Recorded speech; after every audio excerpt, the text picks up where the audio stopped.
E isso é uma das evidências de que realmente não existia um episcopado monárquico em Roma naquela época. Existem várias outras lá, no Pastor de Armas também, a gente vai ver sobre isso.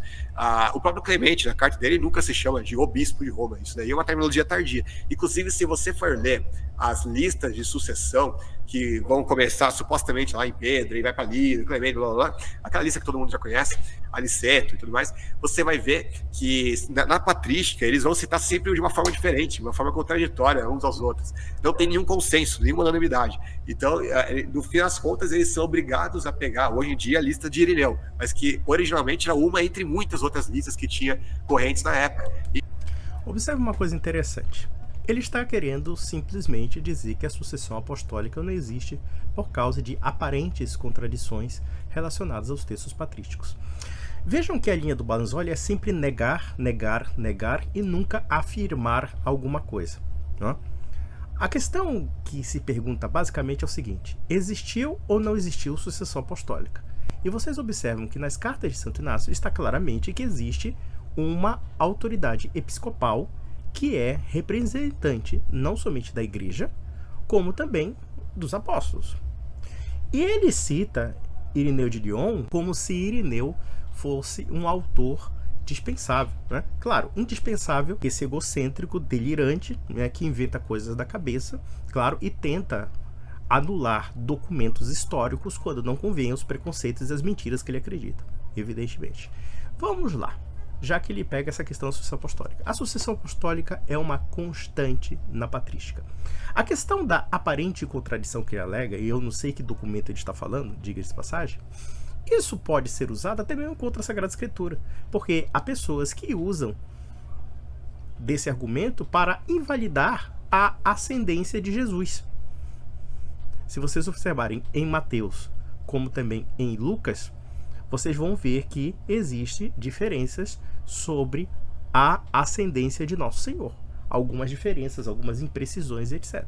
Mas se porventura há essas imprecisões, como ele está afirmando, primeiro, resta ele provar, esse é o primeiro item, e segundo, a imprecisão de um evento histórico não anula a existência desse evento histórico, porque a sucessão apostólica é uma constante, é uma regra comum de todas as igrejas apostólicas. Eu digo todas. Igreja Católica Romana, Igrejas Católicas Orientais, Igreja Ortodoxa, Igreja Etíope, Igreja da Armênia, Igreja do Oriente, que seja, tá? Isso é uma regra comum. A ideia da sucessão apostólica é um conceito geral e aceito por todos os autores da patrística. É isso que tem que ser dito. E aqui ele enrola, porque é vigarista, é desonesto. Ele não quer provar absolutamente nada. Ele quer ficar sempre negando, colocando conjecturas duvidosas, justamente como um ateu faria, por exemplo, contra o cristianismo. Qual é a diferença desse sujeito e de outros ateus militantes que tentam negar a existência de Jesus Cristo? Não dá, né? Eu, inclusive, vou ler depois Irineu de Lyon e o livro dele Contra as Heresias para mostrar o quanto ele e esse Pablo são dois farsantes. Mas vamos lá. Inclusive, a de Irineu vai começar com Lino, né? É o fato que depois dos martírios de Paulo e Pedro, aí Lino foi designado como primeiro bispo de Roma, como diz lá Eusébio de Cesareia, na história eclesiástica dele. Ou seja, não somente Eusébio, como também o próprio Irineu de Lyon fala isso, mas vamos lá. Nem existia essa coisa de bispo único da igreja de Roma naquela época. Não, a questão é o seguinte, bispo único, eu não entendi o que você está falando. Existiam vários bispos e esses bispos estavam em comunhão com a igreja de Roma. Aliás, já que ele tocou na questão de Clemente, de São Clemente Romano, São Clemente Romano, que é considerado o terceiro, se não me falha a memória, né? No caso, Lino, Cleto e Clemente. É isso mesmo. Ele é considerado o terceiro da sucessão apostólica na igreja de Roma. Ele escreveu uma carta chamada Carta aos Coríntios. E por que ele escreveu uma carta aos Coríntios? Nós temos que perguntar a seguinte coisa. Por que um bispo de Roma escreveria uma carta aos Coríntios? Ou seja, de uma igreja, de uma diocese diferenciada? Se, segundo ele, tudo era colegiado e, portanto, sendo colegiado, todo mundo está no mesmo nível, né, de autoridade. É porque, evidentemente, a igreja de Roma exercia uma autoridade que estava acima da igreja de Corinto e que, portanto, um bispo de Roma teria que resolver esse problema. E observem que Clemente é citado como bispo por um documento E foi escrito mais ou menos 60 anos depois da sua carta aos Coríntios, que no caso é o próprio Irineu de Lyon, no livro Contra as Heresias, em que ele fala basicamente, cita a carta de Clemente Romano, orientando a igreja de Corinto. Mas vamos lá, vamos ler o besterol. Era um colegiado de presbíteros que governava a igreja. E, para terminar, quem usa esse tipo de argumento, a sucessão apostólica, Roma tem uma sucessão ininterrupta, logo ela é verdadeira, tem alguns problemas sérios e graves com esse argumento. Em primeiro lugar, porque a igreja ortodoxa, por exemplo, ela também tem uma sucessão apostólica. Nem a igreja romana nega que eles têm sucessão apostólica, se você for ver lá. Inclusive, mais do que isso, eles têm sucessão apostólica de Pedro, inclusive. Porque diz a tradição que antes de Pedro chegar em Roma, lá no final da vida dele, ele foi bispo de Antioquia. Isso vai ser, inclusive, atestado por pais da igreja. Por exemplo, Eusébio vai falar sobre isso. Eles vão falar disso antes de surgir o mito, a lenda de que Pedro foi bispo de Roma. Então, ele teria sido bispo de Antioquia primeiro. Ou seja, os bispos de Antioquia, eles são sucessores de Pedro. Então, eles também teriam que ter, se realmente, vamos voltar lá, qual é o argumento católico? Pedro era o príncipe dos apóstolos, o chefão, todo poderoso lá, né? Então, ele deu os poderes mágicos de Pedro, eles foram transferidos por sucessão apostólica. A espada de Glasgow. Exatamente. Ele foi... Mas olha, se eu te contar que uma parte da igreja de Antioquia, cujo patriarca é sucessor de Pedro, está alinhado à igreja de Roma.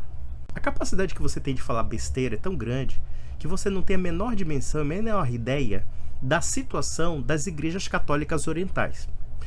Até hoje existe a igreja de Antioquia. E essa igreja de Antioquia era autocéfala, certo? Autocéfala. Só que no século XVIII, uma parte dessa igreja se alinhou a Roma. Eles defendem que Pedro foi bispo de Antioquia também. Só que o poder da cátedra e da chefia ficou em Roma porque Pedro morreu em Roma e deixou sucessores para ensinar em Roma. Então veja uma coisa interessante. Explique-me por que a igreja de Antioquia, ou pelo menos uma parte dela, aceita a sucessão apostólica de Pedro em Roma e a autoridade do bispo de Roma. Evidentemente que aqueles cristãos ortodoxos antioquenos mantiveram o elemento da autocefalia, como é típico das igrejas ortodoxas. Mas uma parte da igreja de Antioquia está sujeita à igreja de Roma. O que você faz simplesmente são conjecturas maldosas ou conjecturas sempre baseadas em hipóteses que você tira das vozes da sua cabeça, e nós percebemos realmente que você não conhece muito bem o assunto. Você fica, colocando em dúvida certas questões, quando na prática essas suas dúvidas não minam a história da Igreja Católica, minam a história da Igreja e da cristandade como um todo. É isso que você faz, sendo o palhaço vaidoso que você é. Olha, citar a igreja de Antioquia como uma refutação à autoridade de Roma já demonstra completamente o seu analfabetismo eclesiástico, porque uma parte da igreja de Antioquia está sujeita à igreja de Roma. Então, cale sua boca, você não sabe nada, cara, você é um palpiteiro, você é um chutador, sabe? Você é até mesmo um gnóstico, porque você cita autores gnósticos do tipo Sebastian Frank, que fala de uma igreja que é tudo atribuída no subjetivismo radical, como foi no século XVI. Inclusive, aquele autor que você citou que foi condenado por Lutero. Olha só o grau de confusão que vocês causam e que vocês não se entendem nem mesmo com os autores da Reforma. Vocês adoram falar de protestantismo como unidade e vocês sabem que essa unidade não existe entre vocês. Mas existe entre nós católicos. Vamos lá, vamos dar o besterol. Foi transferir a espada dele para os sucessores dele. Agora, se realmente é verdade, aí por essa lógica que eles falam que o Papa Francisco tem o poder que ele tem, porque ele teoricamente seria a sucessão de Pedro, então por que raios que o patriarca lá da igreja de Antioquia, que é da igreja oriental, não é, ele não está em comunhão com Roma, por que então que esse que é ligado à igreja ortodoxa, então, à igreja romana, que também é sucessor de Pedro, pelo mesmo argumento da sucessão, por que raios que ele não tem o mesmo poder então? Por uma razão muito simples, porque o poder da cátedra foi reconhecido em Roma e não em Antioquia.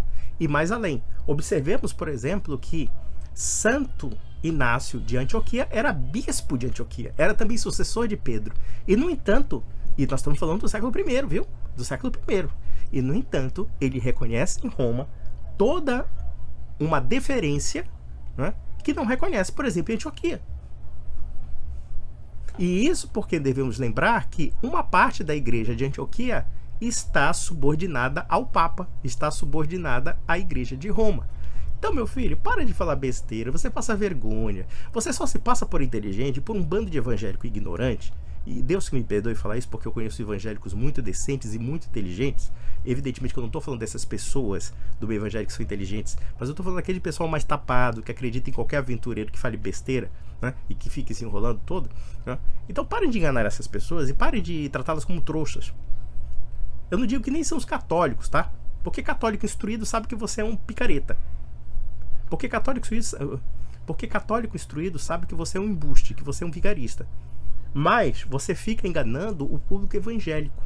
Isso é muito feio pra você. Mas vamos lá, vamos besteira. Devia ter 2 papas na igreja pregando coisas conflitantes, então, nessa lógica. E pior, né, se você for ver, a igreja anglicana, por exemplo, também tem sucessão apostólica. Eles literalmente, os bispos, meramente, se transformaram, vamos dizer assim, em bispos protestantes em lugar de bispos católicos, mas eles tinham sucessão e eles mantiveram essa sucessão adiante. E vai ter vários problemas. Teve época, por exemplo, que a igreja de Roma teve 3 papas simultâneos. E aí, qual deles que tinha sucessão? Então, é muito problemático esse argumento. Agora, o principal ponto é... Não, mas aí que tá. A questão não é essa. Se você fica enrolando, jogando, atirando pra plateia, a questão é, existe uma sucessão apostólica. Vamos lá. A igreja anglicana é uma igreja herética. É uma igreja que rompeu com Roma e, portanto, ela tem todos os seus propósitos invalidados. Se uma dita sucessão apostólica rompe com os dogmas de fé, rompe com a autoridade e se sujeita, por exemplo, sei lá, ao rei da Inglaterra, então essa igreja acaba sendo invalidada justamente porque ela é uma igreja apóstata. Porque ela não segue a obediência a Roma como ela deveria seguir, como também, do ponto de vista doutrinário e do ponto de vista eclesiástico, ela está se sujeitando a uma chefia usurpadora. Basicamente isso.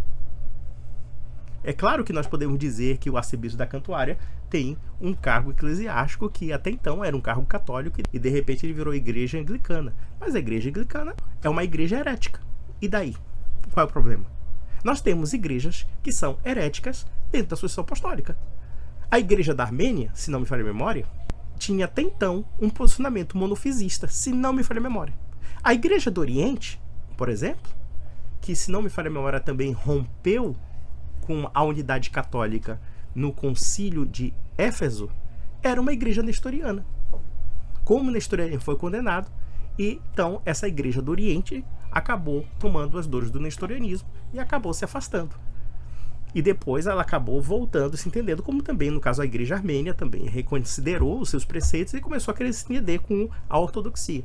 É assim que a gente tem que entender. Agora, você tenta a todo custo negar a ideia da sucessão apostólica. A sucessão apostólica que nós encontramos na Escritura, quando os apóstolos começam a ordenar pupilos, começam a ordenar discípulos, começam a ordenar sucessores, como também em toda a patrística, que você diz que é só escriturística. Eu acho interessante isso. Por um lado, ele faz o seguinte, o critério dele, o critério nojentinho, desonesto, mau caráter, porque é mau caratismo, cara. Não tem outra palavra. Um sujeito que tenta negar a história, negar aquilo que está a olhos vistos da documentação histórica, é uma pessoa que é desprovida de caráter, né? É uma pessoa que realmente não é confiável. Mas vamos lá. Da feita que ele pega e ele escreveu um livro dizendo que os autores patrícios são a favor da só escritura, e quando na verdade temos contatos com os autores patrísticos e não vemos isso, vemos pelo contrário, sucessão apostólica como sinônimo de autoridade, né? Tradição oral como sinônimo de autoridade, a igreja como sinônimo de autoridade. Veja no caso Santo Inácio de Antioquia falando, né? Onde está o bispo, né? Onde está o bispo está Cristo, e onde está Cristo está a igreja católica. Estamos falando de um texto do século I, meus amigos, de um texto do século I. E esse mesmo bicho de Antioquia aqui, dizendo ele, porque é sucessor de Pedro em Antioquia, reconhecendo uma deferência que distingue Roma das demais igrejas. Então, a sucessão apostólica ela existe. E aí ele cita a crise do grande cisma do Ocidente, que foi aquela história dos 3 papas, quando na verdade o que a igreja fez? A igreja se reuniu em um concílio e considerou somente uma linhagem de sucessão apostólica. E as outras foram consideradas inválidas, como de fato foi o que aconteceu. Alguns papados foram invalidados, enquanto outros foram considerados como parte da sucessão apostólica. Então isso não constitui em si um problema da negação da sucessão, porque a igreja como autoridade decidiu isso. Então veja a puerilidade. Porque no final das contas, o que resta da história da igreja, da era primitiva até, por exemplo, o século XVI, se não um grande vazio, já que ele sempre se coloca como um sujeito que nega os fatos históricos. Porque para você negar os fatos históricos, então você tem que afirmá-los de uma outra maneira. E ele nunca faz isso. É muito bom você ficar numa posição de negação, mas nunca de afirmação. Porque do ponto de vista doutrinário, do ponto de vista teológico, histórico, ele sempre fica nesse vazio, nesse vácuo, nessa coisa muito vaga, que não quer dizer absolutamente nada. Vamos repetir. A sucessão apostólica, ela existe, ela está registrada historicamente. Os bispos, tanto das igrejas ortodoxas, como das igrejas orientais católicas, como da própria Igreja Católica Romana, todas as suas autoridades podem reivindicar uma sucessão apostólica. Todas elas. Já não podemos dizer dos protestantismos. Mesmo no caso dos anglicanos, existe um problema. Existe um desvio da doutrina, um desvio da fé, um desvio da apostolicidade. E também uma usurpação. Uma vez que essa igreja praticamente rompeu e caiu em completa heresia. E mesmo assim, a igreja anglicana está tão ferrada, mas tão ferrada, que inclusive a comunhão anglicana virou católica romana. Abandonou a rainha da Inglaterra, rompeu com a igreja anglicana, e a igreja de Roma reconsiderou e eles foram aceitos e inseridos. Vamos lá, o besterol. Sucessão apostólica garantia a preservação da doutrina, então todas as igrejas que têm supostamente a tal sucessão estariam pregando as mesmas doutrinas dos dias de hoje. A gente vê isso acontecendo. Evidente que não. Meu amigo, deixa eu te falar uma coisa. Existe sim uma igreja que preserva essa doutrina, a Igreja Católica Romana. Com relação aos ortodoxos, eles também têm um corpo doutrinário bastante homogêneo, mesmo com os problemas do conciliarismo. E alguns pontos de fé que são semelhantes aos nossos. Inclusive, existem os mesmos concílios que nós nos entendemos no sentido dos sacramentos, no sentido dos dogmas de fé, etc. Agora, se alguma igreja se torna cismática, né, ou herética, isso não é problema nosso. Porque, convenhamos, não querendo ser provocativo com os ortodoxos, mas as igrejas orientais nos causaram muitos problemas, né? A iconoclastia, o nestorianismo. O nestorianismo foi o quê? O patriarca de Constantinopla, Nestório, não? Que começou a pregar dizendo que havia uma divisão entre a natureza humana e a natureza divina de Cristo. Aliás, isso é a tese do Augusto Nicodemos, que é um pastor presbiteriano. E é interessante porque a igreja presbiteriana e a igreja anglicana e a igreja luterana aceitam alguns concílios da igreja católica. Aceitam o concílio de Éfeso, aceitam Calcedônia. Só que, claro, eles aceitam em partes, né? Em partes. Mas, por exemplo, a Trindade, a maternidade divina de Maria, dentre outras coisas, eles aceitam. Aí você vê a contradição que é o protestantismo. Aí o que ele quer fazer? Ele quer catar contradições aparentes na Igreja Católica, né? Na Igreja Católica, como se a sucessão apostólica não fosse garantia dessa unidade. Tanto é garantia dessa unidade que nós a preservamos ininterruptamente através do quê? Da sucessão da autoridade, como também da transmissão da sã doutrina. Agora, se os cristãos ortodoxos brigam entre si, porque o problema da ortodoxia, no meu entender, e vejam que esse termo cristão ortodoxo é problemático, porque na prática eles mesmos são apegados a um certo nacionalismo sectário de suas dioceses, né? Essa autocefalia é problemática porque na prática, como eles são equiparados entre si, se uma igreja não se entende com a outra, ninguém se entende. Mas aí, meu filho, o problema é deles. O problema é deles. Se eles escolheram isso, paciência. Mas a Igreja Católica Romana e a Igreja Católica, que compreende não somente a Igreja de Roma, mas 23 igrejas sui iuris particulares, e inclusive igrejas orientais, inclusive Igreja Caldeia, que usa o aramaico na missa, Igreja Siríaca, Igreja de Antioquia, todas elas estão em comunhão com Roma e todas elas são católicas no sentido de que elas pregam a unidade de fé, o mesmo corpo, o mesmo espírito, o mesmo e único batismo, como também o mesmo Deus. E vamos mais além. Eu, Leonardo Bruno, que sou católico romano, eu posso me congregar numa igreja greco-melquita. Eu posso congregar numa igreja caldeia. Eu posso congregar numa igreja maronita, que é de língua árabe. Eu posso. E por quê? Porque elas são católicas e estão sujeitas ao Papa. Então, esse seu relativismo, Banzoli, se não cola nem na eclesiologia vagabunda que você prega, que você diz que não, todo mundo tem que ter tolerância, sentimento, não sei o quê, blá, blá, blá. Você não sabe nem o que é igreja, né, para falar uma besteira dessa? Ou quando você prega o aniquilacionismo, negando o inferno, negando a imortalidade da alma, e o que mais me impressiona são protestantes fazendo vista grossa às suas heresias, que dirá então agora você procurar ou catar desunião na Igreja Católica? Ah, meu filho, vai chupar um canavial de rola que é melhor. Vamos lá.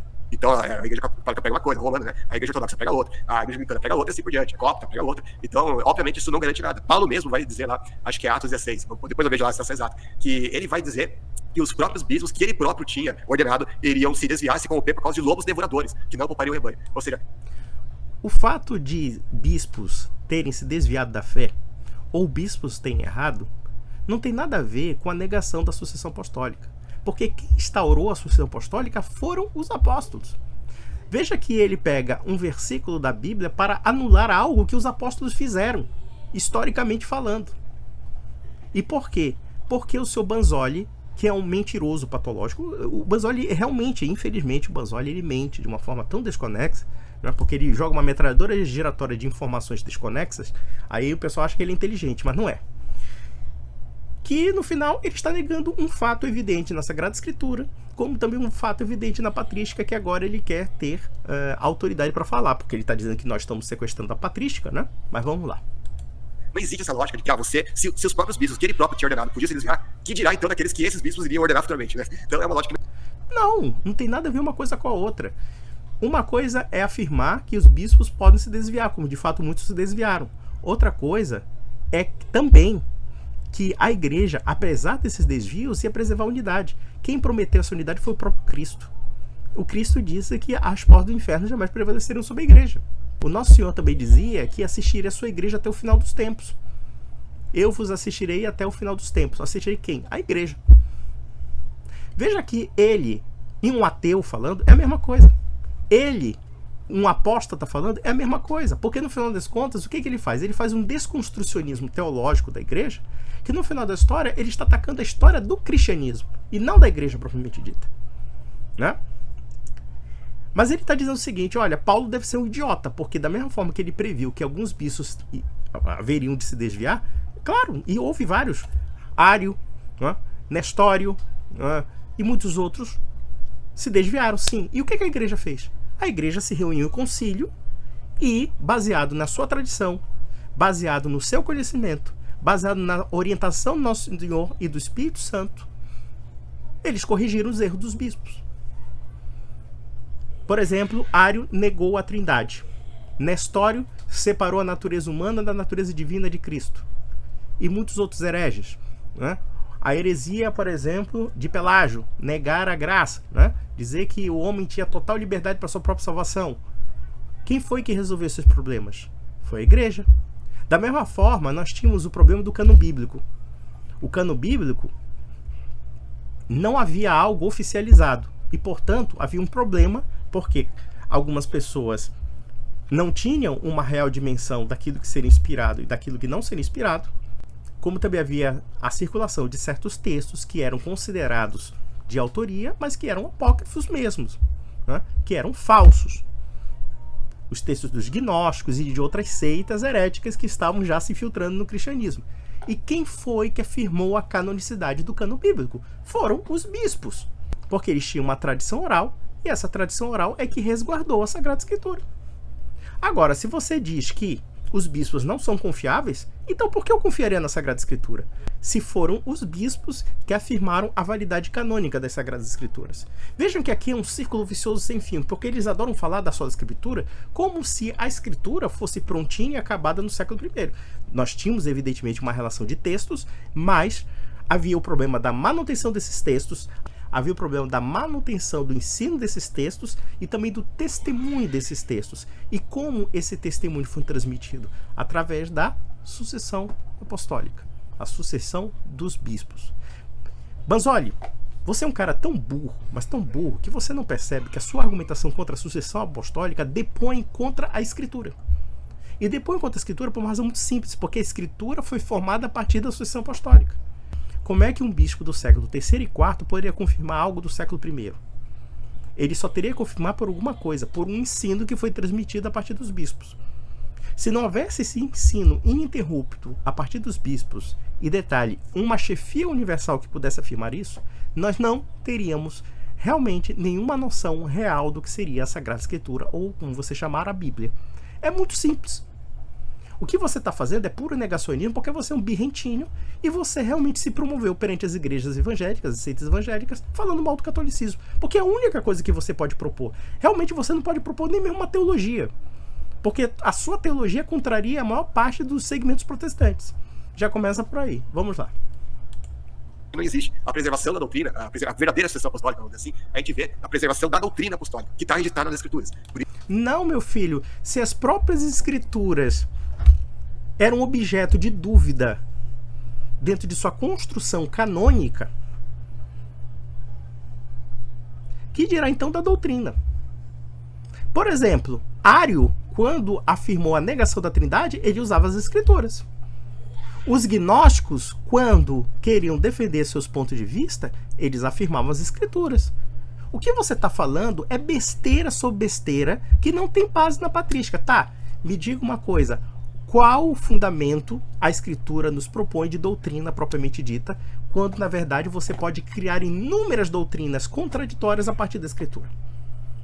Veja que aqui é um círculo vicioso sem fim. Não, é porque a Escritura é a doutrina. Não, a Escritura não é doutrina. A Escritura pode fundamentar uma doutrina, pode fundamentar várias, inclusive as heréticas. É por isso que as seitas protestantes têm inúmeras divergências doutrinárias inconciliáveis. Por quê? Porque só existe a Escritura e a pessoa que tem a autoridade para interpretar a Escritura, que é o indivíduo lendo a Bíblia. Então observe aqui que ele faz uma enrolação e eu fico impressionado como é que alguém acha que esse homem é inteligente. Eu não acho que esse homem é inteligente. Ele não tem inteligência. Ele não tem lógica. Já começa por aí.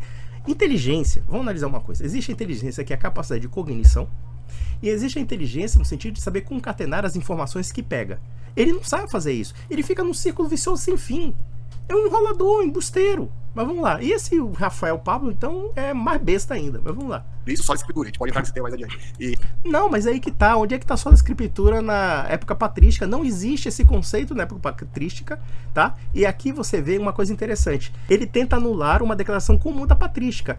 E não por uma mera sucessão de bispo, um bispo substitui outro, que isso não garante a preservação da doutrina de maneira nenhuma.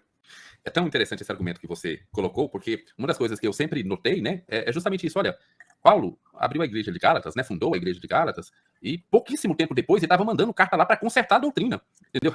Tipo assim, não era que não, olha, não foi depois que Paulo morreu e passou, não, foi tipo assim, 4 anos, 5 anos depois ele teve que mandar carta falando, vocês já estão saindo daquilo que nós pregamos, entendeu? Como é que vocês podem estar fazendo isso, né? Então, ou seja, na época dos próprios apóstolos havia a perversão da tradição, né, ali, quanto mais, depois, 300 anos depois, e aí as pessoas falam exatamente isso, né, não, mas 300 anos estava lá muito perto, gente, o que era o Brasil há 300 anos antes, né, há 300 anos antes, dá uma olhada no que era o Brasil e fala assim, olha a tradição brasileira que foi passada de geração para geração aí, para ver se existe alguma coisa, então... Sabe o que mais me impressiona quando esse sujeito fala da tradição e tenta depreciar a tradição e até cita o caso do Brasil, o Brasil de 3 anos atrás não é o erro de hoje, não sei o que é a tradição do Brasil guardado por hoje, etc., eu fico impressionado porque, na verdade, além de ele ser um ignorante teológico e histórico, ele também é um ignorante sociológico. Porque se existe alguma coisa que pode ser guardada com muita monta, é uma tradição oral. E eu posso falar do Brasil. O Brasil, durante muitos séculos, teve inúmeras tradições culturais, religiosas, festivas, que não somente duraram séculos, como ainda vieram de lugares que não são o nosso continente. Eu poderia citar, por exemplo, uma festa que hoje você praticamente só encontra no interior do Maranhão, que é a Festa do Divino em Alcântara. Essa Festa do Divino, que é a Festa do Divino Espírito Santo, até a primeira metade do século XX, você encontrava no Brasil inteiro. E aí, com o processo de urbanização, com o processo de massificação da cultura e etc., acabou, né, infelizmente, desaparecendo, né, essas tradições. As tradições religiosas do Brasil acabaram desaparecendo com o processo de massificação, com o processo de urbanização, com o êxodo rural para as cidades, excessivamente. Então, houve uma mudança radical da configuração histórico-cultural do Brasil. Mas antes disso, nós tínhamos tradições históricas centenárias. E a Festa do Divino, a sua origem remonta ao século XIV em Portugal. E segundo se diz a história, foi instaurada pela Rainha Santa Isabel de Portugal. Eu poderia também falar de muitos outros aspectos de tradições orais que nós preservamos e nem nos damos conta. Por exemplo, as músicas de ninar, as músicas de crianças, ciranda, cirandinha, enfim, todas essas musiquinhas que as crianças brincam, né? Hoje eu acho que talvez as crianças já tenham esquecido tudo isso, né? Porque o pessoal hoje já foi corrompido pelo Netflix e companhia, né? E pelo Cartoon Network, mas na minha época ainda existia isso. Então vejam que essas cantigas que são cantadas por crianças são transmissões orais e tradições orais que remontam de geração em geração, né? Você tem o pai, o avô, o bisavô, o trisavô, todos eles cantavam para os seus filhos e assim eram gravados, eram memorizados e transmitidos oralmente. Nós temos também um outro aspecto, a própria língua, o próprio idioma, ele é transmitido oralmente. O próprio idioma também é uma tradição oral. Então nós temos inúmeras festividades no Brasil, festa de São João, enfim, inúmeras práticas que remontam à Península Ibérica.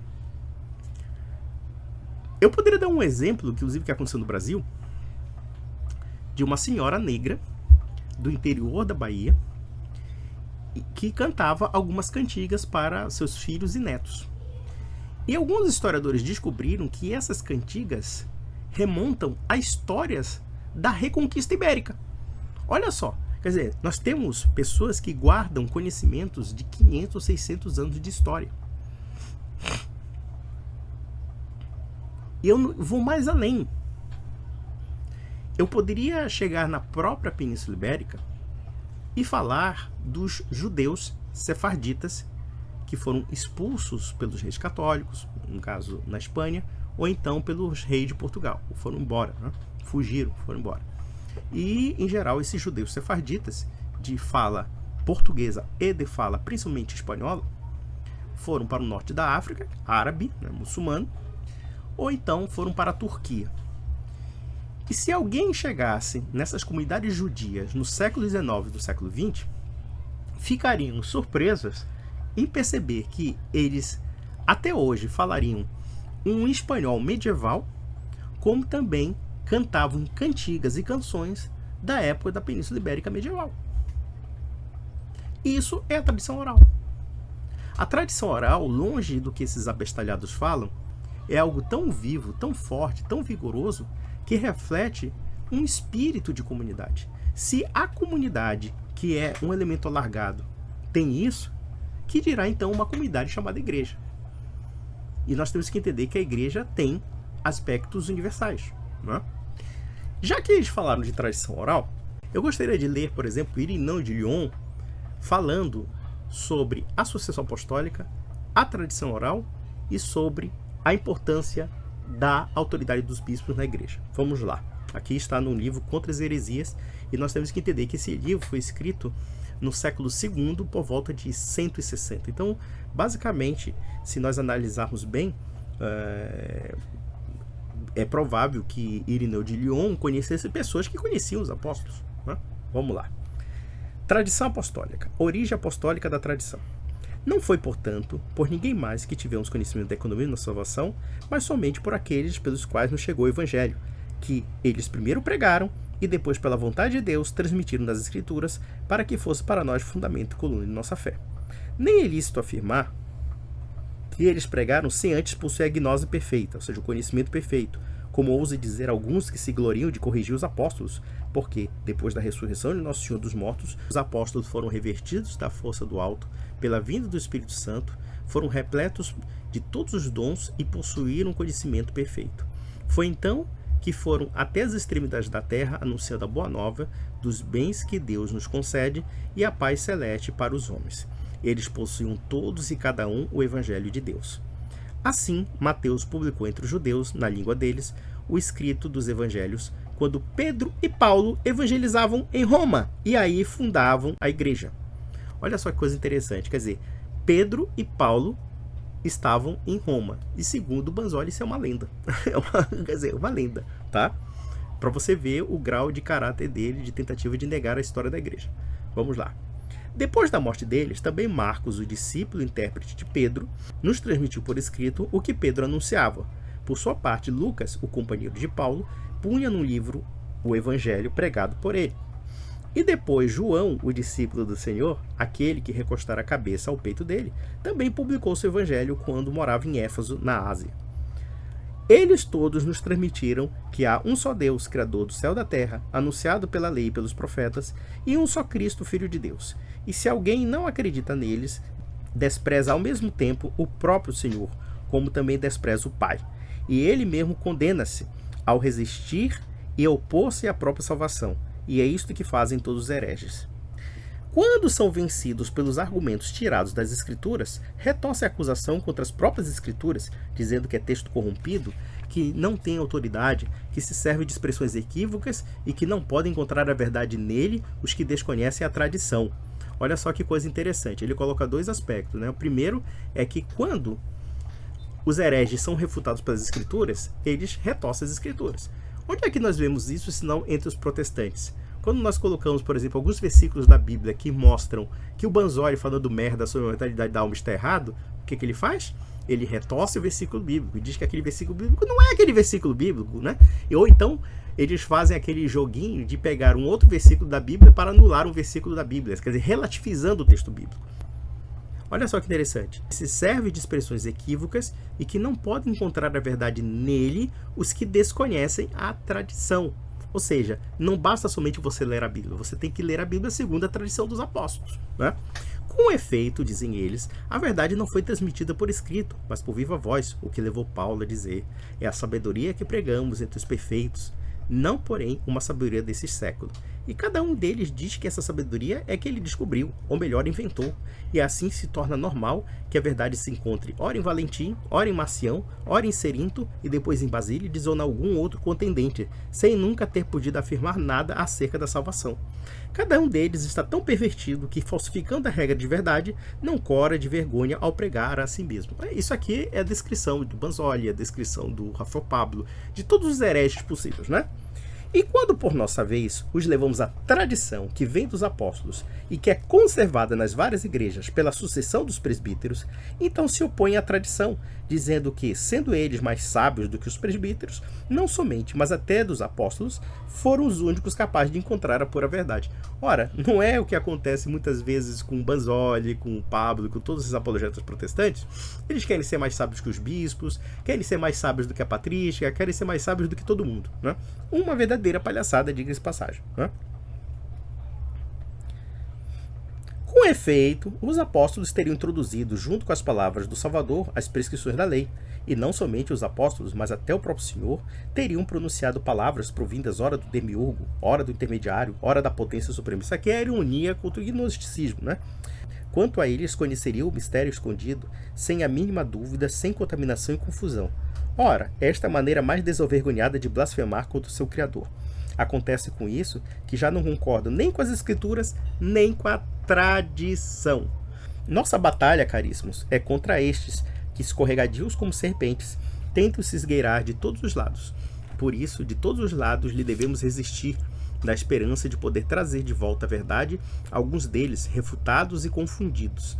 De fato, se é difícil que uma alma tomada pelo erro mude de opinião, contudo, não é completamente impossível que possa evitar o erro quando se lhe apresente a verdade. Vamos lá. Onde está a verdadeira tradição? Portanto, a tradição dos apóstolos, que foi manifestada no mundo inteiro, pode ser descoberta em toda a igreja por todos os que queiram ver a verdade. Poderíamos enumerar aqui os bispos que foram estabelecidos nas igrejas pelos apóstolos e seus sucessores até nós. E eles nunca ensinaram nem conheceram nada do que se parecessem com essa gente vai delirando. Inclusive Banzoli, Rafael Pablo e outros segmentos de seitas que pegam a Bíblia e fazem pirocada, diga-se passagem, né? Ou seja, Irineu de Lyon está dizendo o seguinte: esse pessoal que fica inventando conjectura, usando a Bíblia, usando várias coisas, não tem base na tradição, não tem base nem na própria Escritura. Porque a Escritura e a tradição estão entrelaçadas no sentido da verdadeira compreensão da doutrina cristã. Basicamente isso. Vamos lá. Ora, se os apóstolos tivessem conhecido os mistérios escondidos e os tivessem ensinado exclusiva e secretamente aos perfeitos, sem dúvidas teriam confiado antes de a mais ninguém aqueles aos quais confiavam as próprias igrejas. Ou seja, quer dizer, se essas heresias criadas pelos gnósticos fossem verídicas, então os apóstolos teriam ensinado a seus sucessores, não os bispos, né? Com efeito, queriam que os seus sucessores, aos quais transmitiam a missão de ensinar, olha só interessante aqui, nós temos sucessão apostólica, tá? Com efeito, queriam que seus sucessores, os quais transmitiam a missão de ensinar, fossem absolutamente perfeitos e irrepreensíveis em tudo, porque agindo bem, seriam de grande utilidade, ao passo que se falhassem, seriam a maior calamidade. Ou seja, nós temos aqui a representação da sucessão apostólica como guardiães da fé e representação da autoridade. Isso está no Catecismo Católico. Leia lá e você vai encontrar a mesma coisa que está sendo dita no século I. Vamos lá.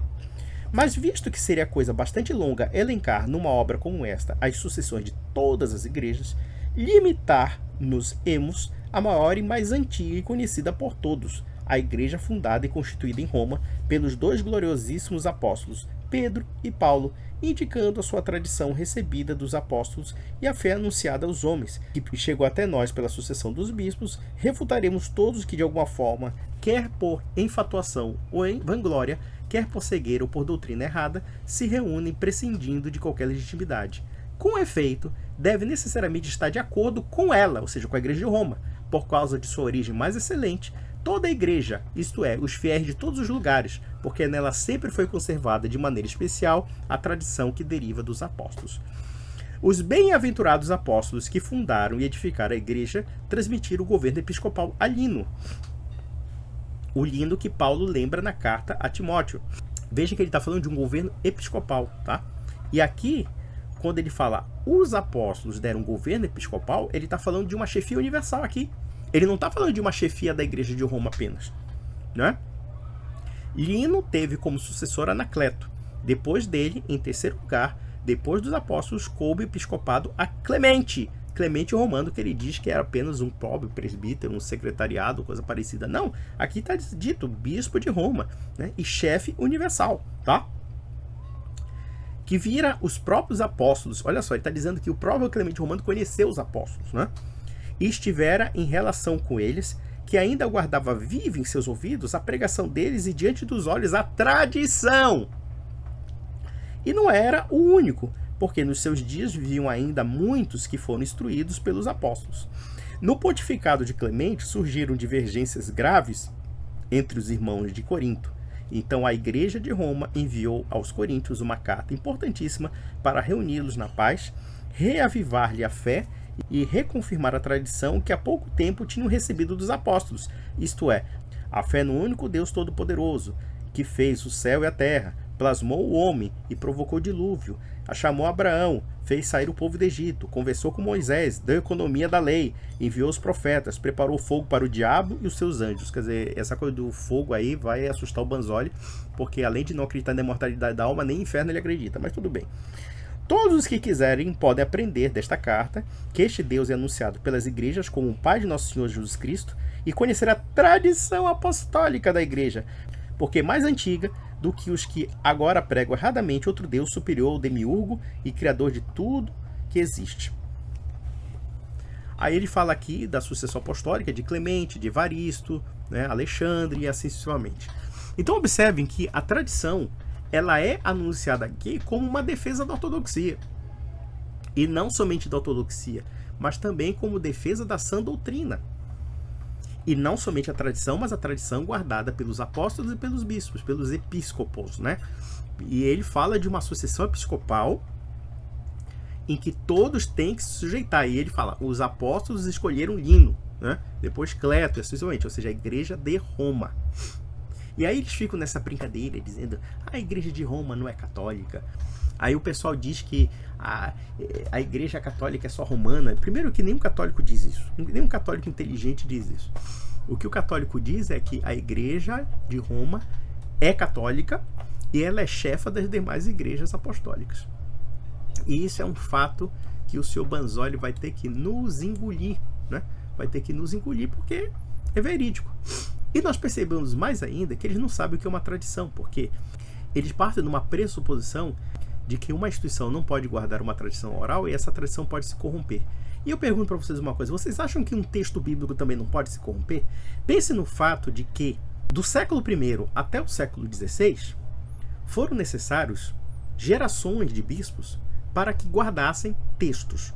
E vocês acham que a transmissão de geração em geração de textos também não pode haver erros, não pode haver corrupção, não pode haver prejuízo no sentido das cópias e etc? Claro que pode. Tanto é verdade que existem inúmeras cópias do Novo Testamento, e às vezes as transcrições não são necessariamente iguais. Existem evangelhos que foram transcritos manualmente e que foram, por exemplo, suprimidos certos trechos ou certos versículos que são encontrados em outros textos sucessivamente. Então, quem foi que confirmou a verdadeira escritura, a verdadeira Bíblia, ou seja, o verdadeiro escrito que de fato se coadunasse com aquilo que se ensinava à igreja? Foram os bispos junto com a tradição oral. Se não houvesse a tradição oral, a gente não teria realmente uma real dimensão de quais textos bíblicos de fato se coadunariam com a tradição da igreja, ou se coadunariam com aquilo que foi ensinado pelos apóstolos. Isso é tão verídico, mas tão verídico, que se escritura fosse uma garantia certa, uma garantia confiável para afirmar alguma coisa, os evangelhos apócrifos também circulavam nas igrejas cristãs nos primeiros séculos, e nem por isso o fato de eles serem escritos é que necessariamente são seguros. Então houve alguém que teve que afirmar durante gerações e gerações e gerações quais textos eram verídicos. E evidentemente é que dentro dessas gerações houve inúmeras discussões, inúmeras controvérsias, inúmeros questionamentos, como por exemplo ele mesmo colocou Santo Atanásio. Sim, houve inúmeros questionamentos sobre a configuração do texto bíblico. E isso foi determinado peremptoriamente pela igreja e definido, baseado na sua tradição, baseado no magistério, baseado naquilo que era entendido nas igrejas apostólicas e assim sucessivamente. Sem a tradição oral e sem a autoridade eclesiástica, nós não teríamos a Bíblia. Nós não teríamos a Bíblia, porque a Bíblia é parte do ensino da igreja. Porque a Bíblia é parte da tradição da igreja.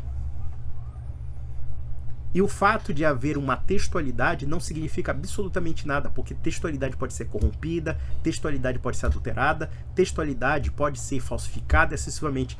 Quantos evangelhos falsos não circularam nas igrejas cristãs? E quem foi que disse esse evangelho é falso? Foi a escritura? Não, foi o bispo, foi uma autoridade eclesiástica, foi uma igreja que preserva uma memória viva, uma tradição viva, e essa tradição viva foi capaz de, inclusive, determinar que textos eram verídicos. Simples assim. Então, senhor Rafael Pablo, acredito que o senhor não vai perder tempo me ouvindo, mas eu digo, vossa senhora é uma anta, para dizer o mínimo, porque você não conhece sociologia. E o seu Banzoli também é outro embusteiro. Embusteiros, embusteiros, embusteiros, embusteiros. Não sabe do que estão falando. Não sabe mesmo. Então é mais ou menos isso. É realmente um argumento, ao meu ver, existem outros argumentos bem melhores do que esse argumento aí. Agora, antes de colocar a pergunta aqui do Maurício, novamente, eu tenho um mantra que católico sempre diz, que é o seguinte: se protestante ler a patrística, ele se torna católico. Invariavelmente, né? Invariavelmente. Se você lê a patrística, ele se torna católico. E muito por causa de algumas coisas que eles falam o seguinte. Por exemplo, quando você está lendo a patrística, você encontra lá a igreja católica escrita, né? Está escrito igreja católica. E aí, obviamente, faz uma referência à igreja católica romana, apostólica romana, óbvio, né? Ali ele estava querendo dizer exatamente isso, entendeu? E outras coisas que são termos que são muito utilizados dentro do catolicismo e que está dentro da patrística. Mas a pergunta é essa: protestante não deveria ler a patrística, porque ocasionalmente, se ele ler, com certeza ele vai virar um católico. Ali está a prova cabal de que a igreja católica é a verdadeira. Então, eu fiz, inclusive, um vídeo recente sobre isso. Os pais da igreja eram católicos romanos, acho que foi refutando Guilherme Freire, né? Que, bom, em primeiro lugar, sobre o termo igreja católica, aí você não vai encontrar, muita gente fala onde está o protestantismo, onde você encontra igreja protestante nos primeiros séculos. Aí eu falo, tá, a igreja protestante você não tem, mas onde você encontra a igreja católica apostólica romana nos primeiros séculos? Você nunca vai ver um documento, nem nos concílios ecumênicos você vai ver um documento relatando a igreja inteira como sendo igreja católica apostólica romana. Aliás, nem mesmo os católicos dizem isso. Isso aí é um espantalho que ele criou, basicamente, porque, como ele não tem mais nada a falar, então só resta ele inventar. Ora, se a Igreja Católica é a Igreja Católica Romana como chefa de todas as demais igrejas, e existem as demais igrejas que também têm a sucessão apostólica, estão alinhadas a ela, ainda que elas tenham um caráter particular, né, de suas tradições, digamos, ritualísticas, né? Veja que as tradições de ritual aqui não é a mesma coisa que ortodoxia, tá? Por exemplo, se você chegar numa igreja greco-melquita, evidentemente que a missa deles é diferente da missa latina, da missa de Paulo VI. É diferente, tá? Mas existe um fator chamado unidade e um fator chamado obediência hierárquica. Então veja que aqui esses sujeitos ficam fazendo os espantalhos porque no fundo eles não sabem nem o que eles estão falando. Mas vamos só terminar. O que você vai ter é uma igreja que é citada como a Igreja de Roma, que é uma igreja local, como tantas outras. Paulo escreveu para a igreja romana, para a igreja de Roma, né, uma igreja local, assim como escreveu para várias outras igrejas. A gente já sabe disso. Eles não tinham um poder superior, maior que todos os demais. Eles não andavam. E tudo, a igreja em si, ela nunca foi chamada de romana. Quando todos os pais da igreja, quando falavam da igreja romana ou da igreja de Roma, eles estavam falando da igreja local, não da igreja universal. Que católico significa universal. Meu filho, quando os autores apostólicos se referem à igreja de Roma, eles se referem a chefe da igreja católica. Eu coloquei aqui Irineu de Lyon, como eu coloquei aqui Santo Inácio de Antioquia, que se direciona à igreja de Roma como distinta das demais igrejas. Aliás, essa distinção nós encontramos na primeira carta de São Paulo aos Romanos, quando ele diz: o mundo um dia anunciará a vossa fé. Então vemos que a descrição da igreja de Roma como um fator distintivo e a sucessão petrina como um fator de chefia são argumentos que nós encontramos na patrística. E que, na verdade, essa tentativa de querer anular a igreja católica não tem um menor sentido lógico e, na prática, é uma tentativa de querer apagar a história. Vamos só ver como é que a gente acaba essa chatice aqui. Então, quando você fala igreja católica, você está falando da igreja que compreende todos os crentes de todas as partes do mundo. É apenas isso. Então, você fala... Ah, não, claro. Olha só. A igreja que compreende todos os crentes do mundo. Quer dizer, ele quer dar uma conotação protestante na igreja, como se as igrejas fossem fragmentadas. Aqui pra ti, olha, chupa aqui, o Banzoli. Você é muito mentiroso, cara. Você é muito mentiroso. Eu li aqui o texto mostrando na tua cara que você tá mentindo. Mas vamos lá. Falar que essa igreja universal, essa igreja católica na época, era a igreja romana, é você particularizar aquilo que era universal. Ou seja, você falar que essa sé aqui, essa é romana, era a igreja inteira, era toda a universalidade da igreja. Era aquilo ali. Não, mas a igreja de Roma exercia uma chefia universal sobre todas as igrejas. Isso é um fato. Meus amigos, eu refutei 24 minutos, tá? Não vou refutar 2 horas, porque deve ser uma cagalhada de besteira, tá? Mas eu coloquei o seguinte desafio e eu acho que eu já cheguei a um seguinte argumento. Se eu refutar esses 20 minutos e mostrar que os 20 minutos são premissas fraudulentas, vocês podem ter certeza, vocês nem precisam perder tempo com 2 horas de vídeo. Simples assim. Então, meus amigos, fica para a próxima e eu acho que já fiz o meu trabalho. Um grande abraço.